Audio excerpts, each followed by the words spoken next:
Welcome, everyone, to the C-Suite Sales and Marketing Perspectives podcast. I'm Steve McDonald, your host. Today, we have a very esteemed guest on. We have Efrat Ravid. And Efrat, you are not only a three-time CMO, you're also a value accelerator advisor with Goldman Sachs. The company that you're CMO at right now, you just closed a $100 million round. You have been involved in so many big deals in so many ways. I'm going to turn it over to you and maybe expand a little bit more on that background. And then we'll dig into the subject matter today. Absolutely. Steve, thank you so much for having me here today. Super excited to talk about executive CMO, how we are coaching, all the fun stuff and leadership. Just a little background about myself. I started as a software engineer. So I'm a geek, spend a lot of time in development, in the manufacturing, bill of material, PLC, robotics, and worked for 10 years in a company named SolidWorks, which is part of the Dassault System. It's a computer-aided design company where I was very technical in the product management and in the solution engineering, doing demos, implementation. And one day, the CEO asked me to be a product manager for a product. We decided to move the product to serve the competitors as well, to open it up to competition. And I knew it will create some rumble with the sales team, but we thought, the CEO and I, that it's a good idea and we should do it. We did a lot of work with India and legal team, and this product created 400,000 leads a year. And it was super interesting to a company that started with a challenge. We never had so many leads. And we decided to see how we actually provide these leads, distribute them to the channel, almost like building a Shark Tank, how we score the leads, how we create an inside sales that defines the leads and creates a relationship, how we do lead nurturing. And every time more things happen and I got more and more part of the marketing team, I think I was ahead of the marketing, and this is how I moved from loving engineer and being a geek to marketing and to events and to customer marketing and to lead generation and growth. And it was an amazing experience. Over the time, I've been a CMO of a company named Click Software and then Content Square, where I was the first employee in the US. And 5.5 years ago, I joined Quantimetric. Last year, we crossed $100 million ARR, and this year we will be profitable. So it was a very good ride. Because I have so much energy, I wanted to do more, and I advising different companies. And one of them, I was on the board advising that for many years is amazing Israeli company, Finigal. And I was on the board of Lumax, which is a French company that was just sold to a private equity in $650 million ARR. The Goldman Sachs were the main investor, and they asked me to join Goldman Sachs as the value accelerator, meaning helping other companies also to grow in the US and to build this engine of growth of the right messaging to the last company. And this is why I'm doing both, and I'm really enjoying it. I got to tell you something. I'm exhausted in a good way from listening to all of that, what you've accomplished. It's absolutely amazing. And here's the thing that I think we want to really explore on the podcast today is there's a very typical viewpoint on what the role of a CMO is in that executive role. And then you've also been on the advisor side, the highest level from like a Goldman Sachs and on down. There's very different roles that they can come in and different perspectives. And you've played both together. What's the difference between the CMO role and the advisor role? And what can we learn from that and through your extensive experiences? Yeah, so to be honest, I actually learning every day on both sides. I'm learning how to be a better leader and a better executor and working better with alignment with the CRO and the chief customer officer and the product team. I think that's the most important thing about any chief. They need to be aligned with their colleagues. And best companies are aligned. Best customers, the CROs, the CPOs, the chief customer officer, the CMO, all sing the same song. So the entire team can sing the same song as well and go to the same place. And as advisor, I learned to really say it in the execution, not only in the execution level, but in the high level. When I was only a CMO, I think mainly in my first job, I thought my job is to protect my team. So I was fighting for the budget. I would fight for more people. I would really fight to make sure that the marketing is being held. And I was super proud of that. My team was very strong. We had strong marketing. We grew a lot and we grew the company. And after 2022 happened, when we understand that we need to do more with less, especially the go-to-market got hit the most. Like you need the cost per acquisition was questioned. Does it really need to cost so much money to bring a customer? I actually, through my advising, understood that you actually can do much more with less. And giving the advice is definitely easier than actually doing it.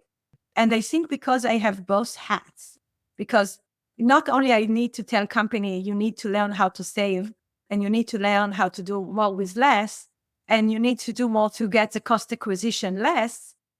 I actually need to do it myself. I need to tell it to myself and my team. I need to look at my budget and say, does it actually make sense to have this budget?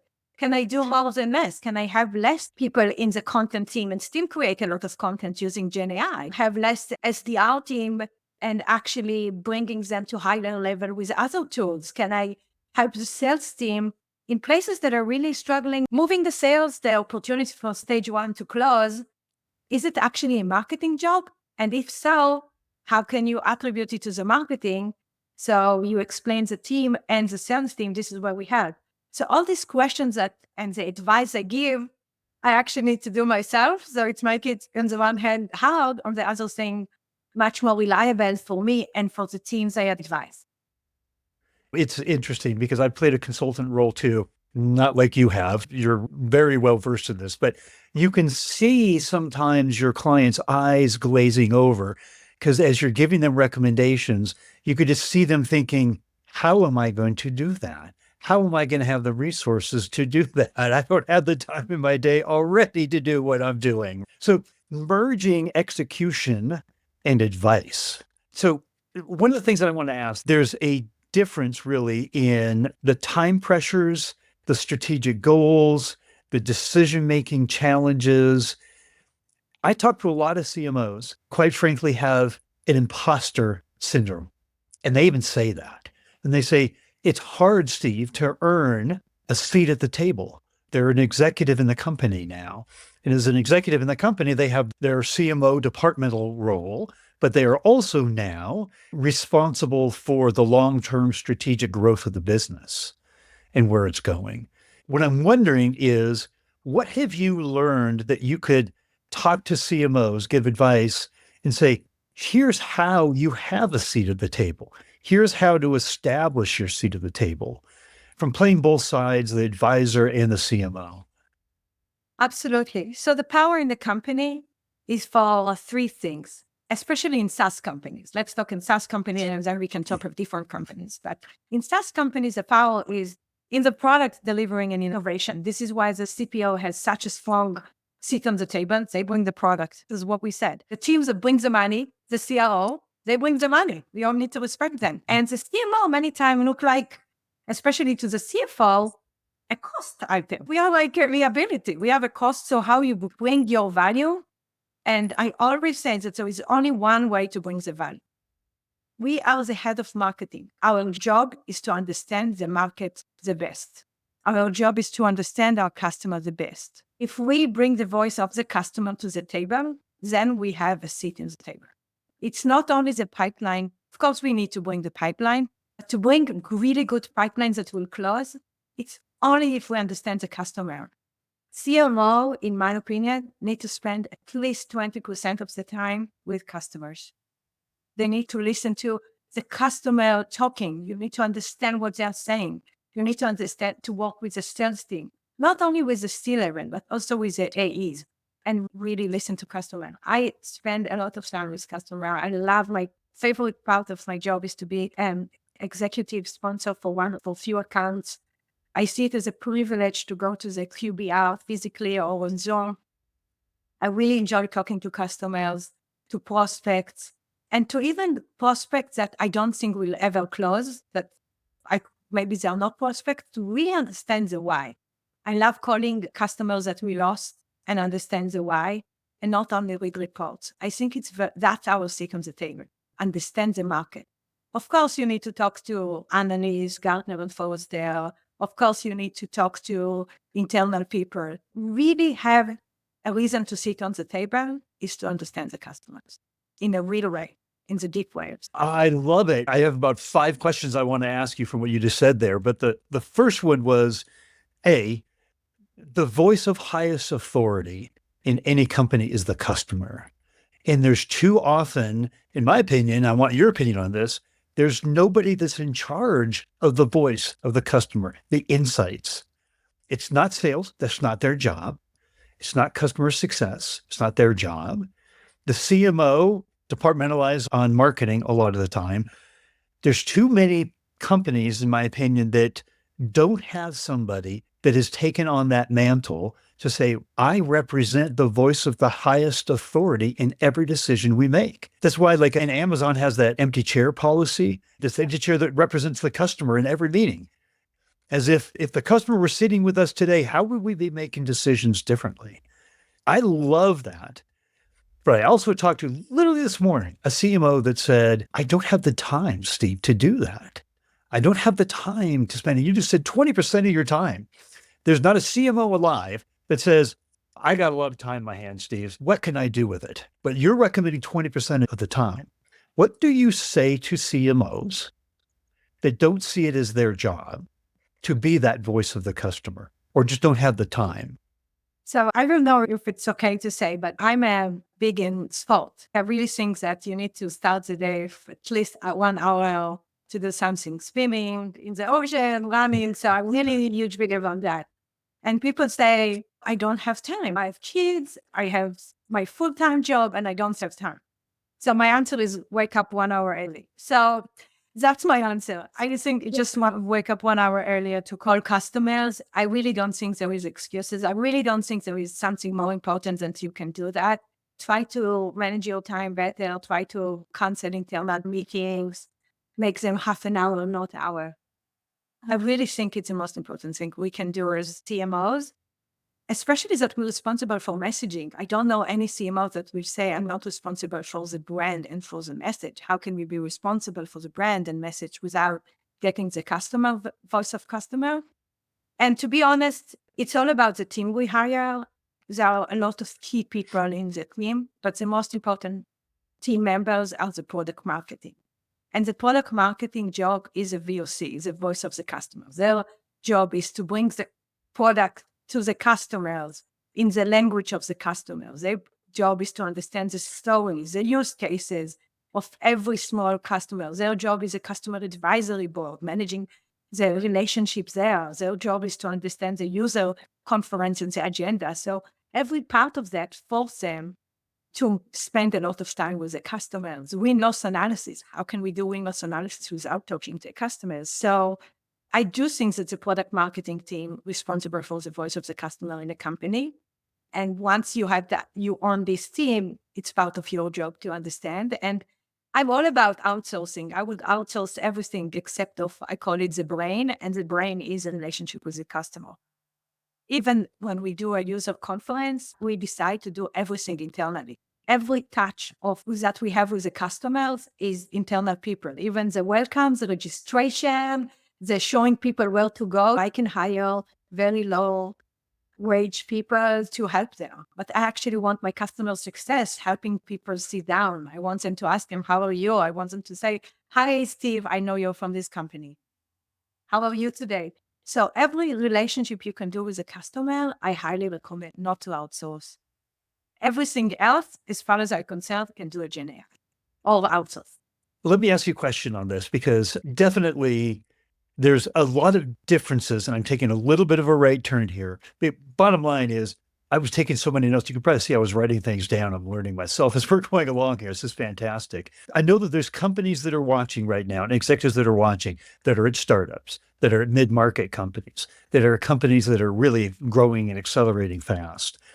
How does all of this work at different stages of the company? Is representing the voice of the customer, is it different at different stages, or is it the same? It's just, and is it always something you should be doing? Or is it something that just at certain stages of growth is important to you?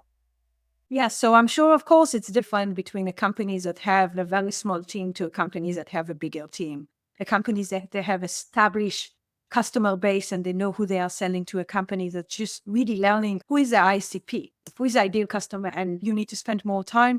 If you are still figuring out who is your ICP and who is the buyer and how to get to the C level, then as a CMO, you need to spend much more time with your customer than the customers that figure it out and now just making the machine work better. When the machine works, if it's all about the machine, everything is super clear and it's all about the machine, you need to spend more time internally compared to you really need to understand. My biggest concern with companies, even in that they are in the growth, that spend too much time internally and less time externally, is that the externally change and customer need change. If I look at retailer, for example, they change in the last 2 years so much. If I figure out, okay, I know how to sell to retailer, I know what is in the line. In the last 2 years, so much change for them. If I wouldn't talk to them on a regular basis, I would lose it. I would miss it. I won't change my messaging. I want my product. I won't change my pricing. I won't change my packaging just to fit them. So even customer companies that feel that they completely figure it out, I completely recommend to continuously learn about your customer because their environment changed. I wish it was the same, or maybe I want future that. I want everything to change all the time, but you have to learn. So for companies, I would just summarize what I said. If you didn't figure out your ISTP, spend a lot of time with customer and prospects and the market. And even in the companies that you are trying to sell to, try to understand who is your buyer, who is the budget owner, and could be your distractor. You want to win the heart of your distractors as much as you want to win the heart of the people that you know will be your main evangelists. But the companies that figure it out and more work to make it better and make the operation better, still spend some time with customer, because if something changed there, don't figure it out too late. So that's what I recommend. I love this. I'm going to run this as an idea by you because I did a lot of fractional work as well with B2B companies. And my takeaway was that all these companies had a very high degree of familiarity with their ICP, but very few had a deep understanding of their ICP. We're talking about them all the time. We're planning, we're tracking. We got gong calls and recordings with prospects. Customer service is talking to them. Why do I need to do more? Isn't that enough? Why can't, that's the mentality. And I would come in as an advisor and I would talk about how we needed to have an ongoing exploration of our customers and our ICP. And sometimes I would get looked on, we got it, Steve. We understand this. What's your point of view? You've advised a lot of different companies. Is this something that you think most companies have down, or is this systemically something that customer or companies need to dive into? This voice of the customer, constantly, continuously listening and talking with their customers. So I work in Quantometric for 5.5 years, and I do customer advisory board, meaning twice a year we meet the C-level in a very small settings. And I talk to customer on a regular basis, and I still don't think that I've completely figured it out, to be super honest. And the reason for that, again, it's because it's changing all the time. The product is changing, the environment is changing. And it's not the one time, even if it's true for what now, I understand their pain. I understand the values that we provide. I understand how we can add value today. Tomorrow things change. The manufacturing change, the digital change, those Gen AI, our product change, and its impact is differently. And I think if everything stays the same, 5.5 years ago when I joined Quantometric, and now, maybe I would figure it out by now and I don't need to talk to customers so much. But look at the airlines. Airlines is one of the categories that we really extend. So much change there compared like COVID, and then after COVID, and then seasonality and the consumer behavior change. And there are so many things that are changing that the customer has to change. And another thing is that even internally in the customer base, people are moving from one company to another. We want to develop this relationship, only help you as a CMO, because I always want to have to text the CDO of this airline or that airline and ask them, what do you think about this question? How would you do that? So I want to do a rebranding. What do you think about this message compared to another? Or even if there is a new competitor in town, I actually want to hear my customer, what they think about this. If we have this relationship, I'm not afraid to ask them. And this is why it's so important to have this relationship. So it's not only the messaging, but also developing the deep relationship. And also things are changing all the time. So I don't think anything is static in marketing. I don't know if any CMO will tell you, yeah, it's exactly the same as I worked 3 years ago. Everything is changing. I think there was another question I was going to ask that you just answered it in spades. And it was, what's the danger of playbooks, right? And solutions where we're like, this is the way that's always worked and we've had success and we know what we're doing. We've got the playbook. Where's the danger in saying, here's our playbook. We got it figured out? So this is really the $1 billion or the $10 billion question, because on the one hand, as an advisor or as an investor, you want to tell the company you're working with, here's another 20 companies that did this, and they grow 20% or 40% or 100% irreversibly parallel well in their growth. And this is the playbook you need to do. On the other hand, the most successful companies in the world, Airbnb, Uber, Google, name them, Amazon, created their own playbooks. They did their own thing in order to be successful.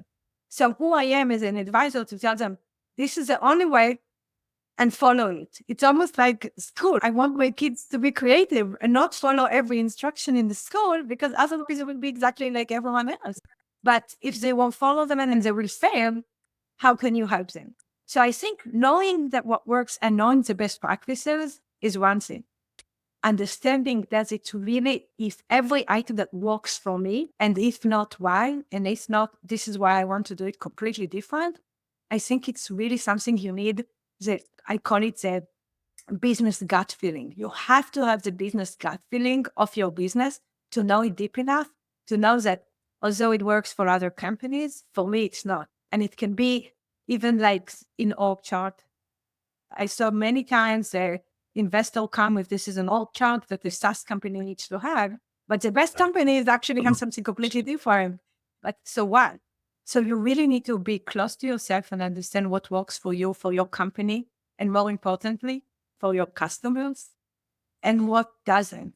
And be able to say, this is why I decided to change it. I understand that this is how other companies act in this stage, but this is why I want to do something different.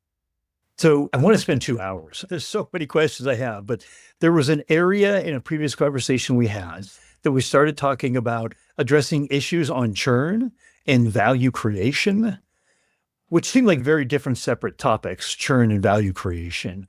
But how are you looking at those together? What are the issues that you've seen as an advisor and CMO and all these roles that you'd like to talk about today? Yeah, so since the last couple of years that companies are looking as, do I have too many tools? I think I have to, like the CEO comes to them and said, you have too many tools that are all overlapping, more and more companies doing overlapping tools. Do you really need all these tools?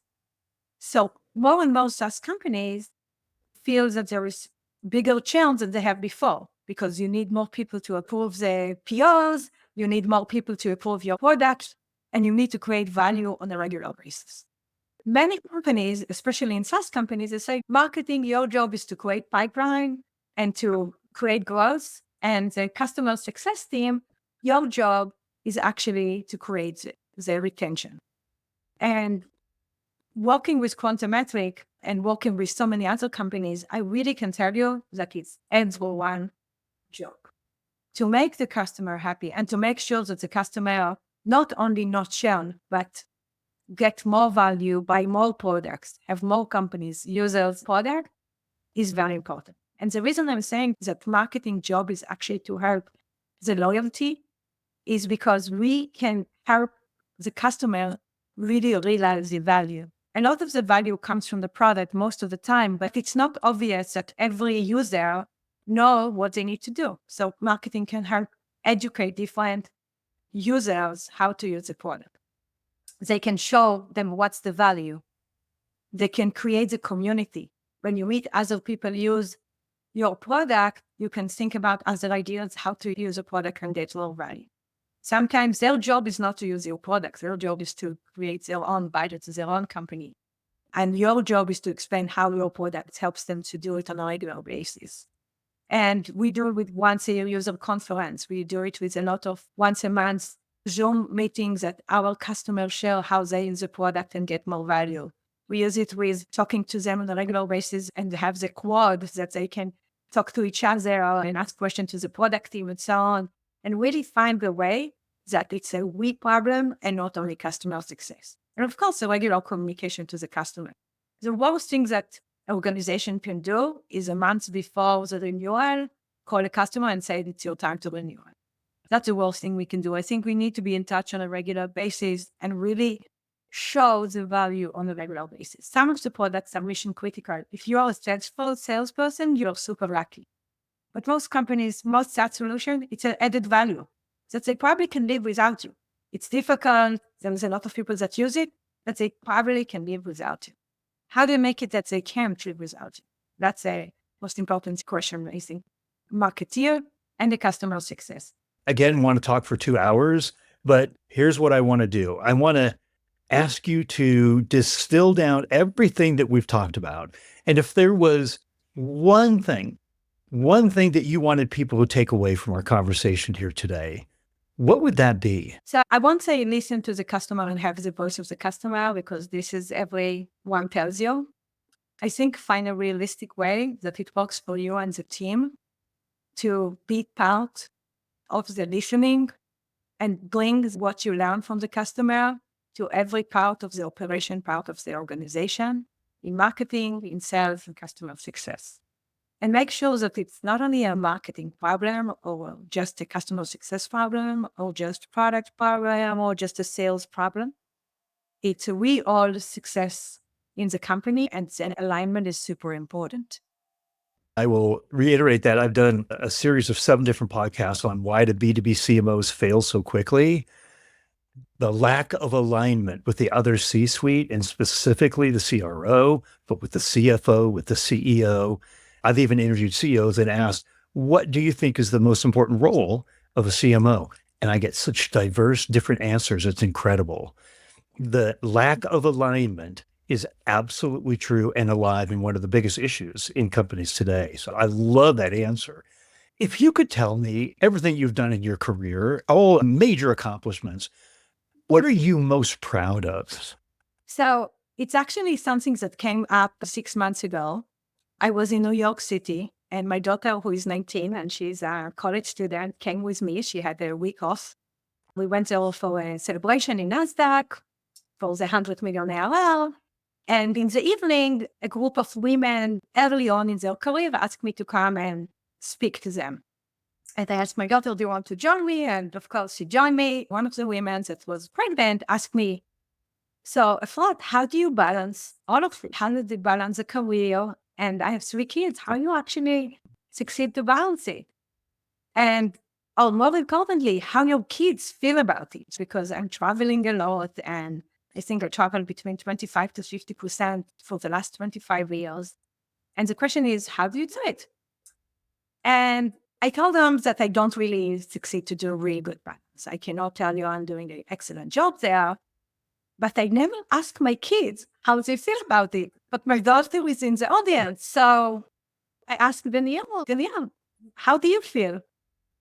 And she stood up and she said, when she was young, she was very angry. I missed a lot of things at school, and she didn't understand why she came home and her mom is not there and everyone else. But now as a 19 years old, she doesn't see any other way. And she actually wants her own career and making her own money and really build herself. And she saw it in the first business trip she was when she was 12, and she was with me with the CEO in France. And she said, I actually don't want your job. I was a CMO. I want his job as a CEO. And then my second aside and said, okay, I'm not as bad mom as I said, and this is a problem, although you feel like you actually do. So give the credit to the kids that over time. That is a fantastic story. And I'm sure your daughter is extraordinarily proud of you in so many different ways.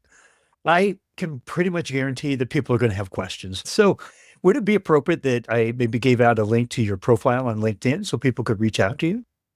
Absolutely. I'll be happy to and be happy to answer any questions. And it was a huge pleasure.